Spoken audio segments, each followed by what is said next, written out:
Assalamualaikum warahmatullahi wabarakatuh. Perkenalkan, saya Novita Apriani, NIM 1811310035, Prodi Komunikasi dan Penyiaran Islam, semester 4 kelas B, Institut Agama Islam Negeri Bengkulu. Nah, untuk video kali ini saya memenuhi tugas ujian akhir semester dengan mata kuliah Sosiologi Pedesaan dan Perkotaan dengan dosen pengampu Muhammad Iqbal, MSI. Nah, untuk lebih jelasnya lagi, langsung saja kita simak video selanjutnya. Nah, kali ini kita akan membahas tentang 3 aspek. Yang pertama yaitu definisi sosiologi pedesaan dan perkotaan. Yang kedua, teori-teori sosiologi pedesaan dan perkotaan. Nah, yang ketiga, bagaimana strategi dakwah dalam masyarakat desa dan kota.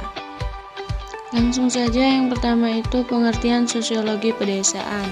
Pengertian sosiologi pedesaan adalah cabang ilmu sosiologi yang secara mandiri memberikan kajian mengenai hubungan masyarakat dengan lingkungan pedesaan.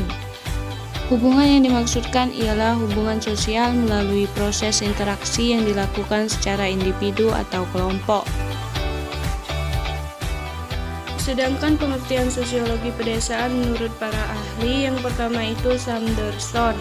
Dalam pandangannya, pengertian sosiologi pedesaan adalah ilmu-ilmu sosial yang memberikan kajian dan pembahasan dalam kemasyarakatan. Kajian yang dilakukan tentunya mengenai kehidupan yang ada di lingkungan pedesaan. Yang selanjutnya, Smith dan Pisok. Arti sosiologi pedesaan menurutnya adalah wawasan yang disusun secara sistematis atau berurut-urut dengan menggunakan penerapan metode penelitian sosial yang ilmiah. Penelitian tersebut terutama tentang kehidupan masyarakat desa. Setelah itu ada Priyotamtomo tahun 2001. Menurut Priyotamtomo, pengertian sosiologi pedesaan adalah studi ilmiah yang memberikan gambaran terhadap hubungan manusia dengan kelompok serta dinamika yang dialami di dalam masyarakat. Nah, untuk yang terakhir itu ada Roger. Menurut Roger, pengertian sosiologi pedesaan adalah cabang ilmu sosial yang memberikan bahasan dan pengetahuan yang mengenai segala bentuk fenomena kehidupan dalam masyarakat. Fenomena kehidupan tersebut khususnya dilakukan di dalam pedesaan. Nah, untuk yang selanjutnya, pengertian sosiologi perkotaan. Definisi sosiologi perkotaan merupakan salah satu cabang ilmu sosiologi yang mengamati pembentukan dan pertumbuhan kota serta kehidupan penduduknya dengan beragam pengaruh di dalamnya, baik dari sosial, unsur budaya, ataupun dari politiknya. Sedangkan pengertian sosiologi perkotaan menurut para ahli, yang pertama Chris Taylor. Menurutnya, sosiologi perkotaan adalah kajian yang memiliki fungsi untuk menyelenggarakan jasa-jasa bagi daerah di lingkungannya. Dalam artian, kota adalah sebagai pusat pelayanan dalam masyarakat. Untuk yang selanjutnya, yang kedua Max Weber. Pengertian sosiologi perkotaan menurut Max Weber adalah konsep mengenai kota yang di dalamnya terdapat masyarakat yang memenuhi kebutuhan perekonomiannya pada pasar lokal. Adapun kota menurut Weber memiliki ciri seperti adanya pasar, beberapa benteng pertahanan, adanya sistem hukum yang sifatnya kosmopolitan. Untuk yang ketiga yaitu ada Paulus Haryono. Sosiologi perkotaan adalah ilmu yang mempelajari tentang hubungan antar manusia, yaitu antara individu maupun kelompok yang tinggal dalam kawasan perkotaan yang memiliki berbagai macam aspek seperti ekonomi, hukum, kesehatan, dan lain sebagainya. Nah, untuk yang keempat ada Safari Imam Asy'ari. Menurutnya, pengertian sosiologi perkotaan adalah ilmu sosiologi yang mengkaji dan menganalisis segi-segi kehidupan masyarakat dalam kawasan perkotaan. Selanjutnya, teori sosiologi pedesaan. Teori pertama yaitu teori agropolitan atau Friedman. Agropolitan merupakan sebagai kota pertanian yang tumbuh dan berkembang karena berjalannya sistem usaha agribisnis di desa dalam kawasan sentra produksi sebagai kota pertanian yang memiliki fasilitas yang dapat mendukung lancarnya pembangunan pertanian. Teori yang kedua yaitu teori pertumbuhan pertahapan linier. Nah, teori pertumbuhan pertahapan linier ini dibagi menjadi beberapa bagian. Yang pertama itu masyarakat tradisional. Sistem ekonomi yang mendominasi adalah pertanian atau bertani tradisional. Yang kedua itu produktivitas kerja manusia lebih rendah, cara produksi masih primitif. Yang ketiga, ilmu pengetahuan belum begitu banyak dikuasai, tunduk kepada alam. Nah, selanjutnya produksi sangat terbatas, cenderung bersifat statis atau kemajuan berjalan sangat lamban. Produksi dipakai untuk konsumsi sendiri, tidak ada investasi. Yang B, prakondisi tinggal landas, yaitu tingkat investasi menjadi lebih tinggi dan hal itu memulai sebuah pembangunan yang dinamis. Tekanan kerja pada sektor-sektor primer berlebihan ditandai dengan pertumbuhan ekonomi yang pesat.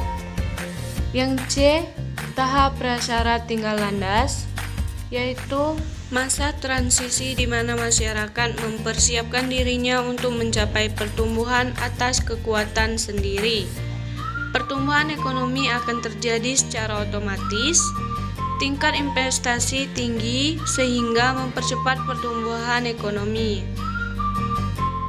Nah, untuk teori yang ketiga yaitu teori transformasi struktural, proses perubahan struktural perekonomian dari sektor pertanian ke sektor industri atau jasa, di mana masing-masing sektor akan mengalami proses transformasi yang berbeda-beda.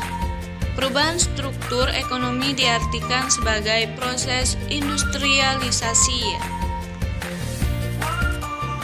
Nah, untuk yang terakhir yaitu ada teori bottom up and top down.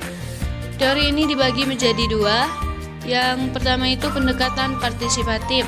Pendekatan partisipatif adalah proses penyusunan perencanaan pembangunan desa oleh pemerintah desa bersama lembaga kemasyarakatan desa dan melibatkan berbagai unsur terkait dalam masyarakat atau desentralistik. Nah, yang kedua itu proses pembangunan bersifat sentralistik. Pendekatan di mana pemerintah sendiri yang menentukan, merencanakan, dan mengendalikan program, sedangkan masyarakat hanya sebagai objek yang menerima program. Nah, untuk pembahasan terakhir ini ada strategi dakwah pada masyarakat pedesaan dan perkotaan. Langsung saja pada strategi dakwah masyarakat pedesaan.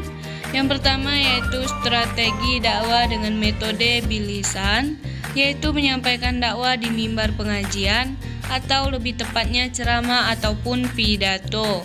Yang kedua yaitu strategi dengan pendekatan kajian keislaman seperti dalam bentuk majelis taklim.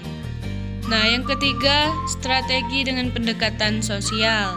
Bentuk nyatanya seperti pembagian sembako, pembagian daging kurban, dan peduli kemanusiaan seperti sedekah. Yang keempat yaitu strategi media, yaitu dakwah melalui media seperti televisi dan radio. Yang kelima yaitu strategi dakwah dengan jalur pendidikan seperti pondok pesantren dan madrasah. Nah, untuk pembahasan terakhir yaitu ada strategi dakwah masyarakat perkotaan dengan sasaran dakwah yakni masyarakat perkotaan yang kehidupan keagamaannya sangat berkurang karena dipengaruhi oleh kebudayaan asing, kemajuan teknologi, dan perkembangan industri yang maju sangat pesat di perkotaan.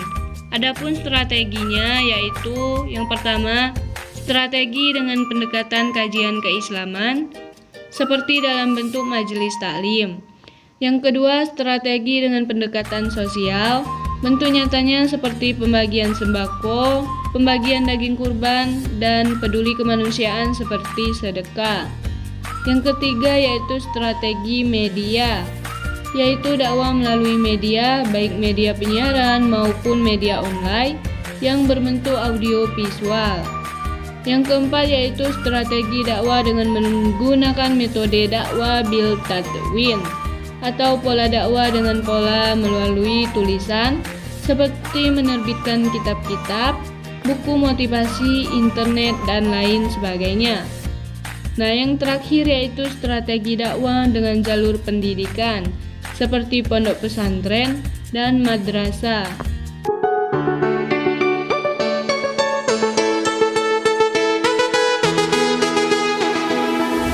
We used to hide under the covers, serenade each other with careless melody.